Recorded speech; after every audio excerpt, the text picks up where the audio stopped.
Chapter 1, 1889 to 1919. This girl must be called Estelle, for one day she will become a star.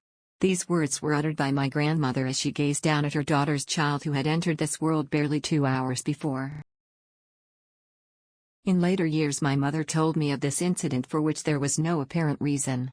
My grandmother had no reputation in the family as a prophetess, and no doubt would have been shocked at any suggestion that she had psychic powers. However, my father had different ideas in the matter of names. For the good and sufficient reasons that I was born on May 10, 1889, and that we were then living at May Cottage in Kensington, he chose to call me May. And so, in due course, there appeared a new entry in the registry of births, May Estelle Wills, daughter of Edwin Blackstone Wills and Isobel, his wife. My parents were good kindly people, typical of the Victorian age. They had a family of 8 children, 5 girls and 3 boys, and we all lived in Kensington in comfortable but not affluent circumstances.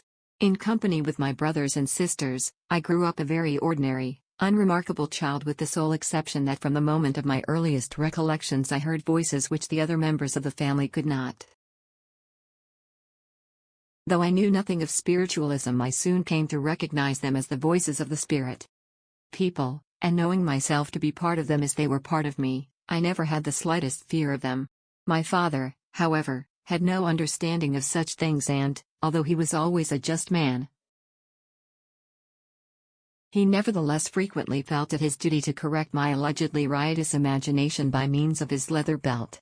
I was repeatedly told that such things were evil, and because of this until the day of my enlightenment, I was haunted by the fear that perhaps my mind was a little touched.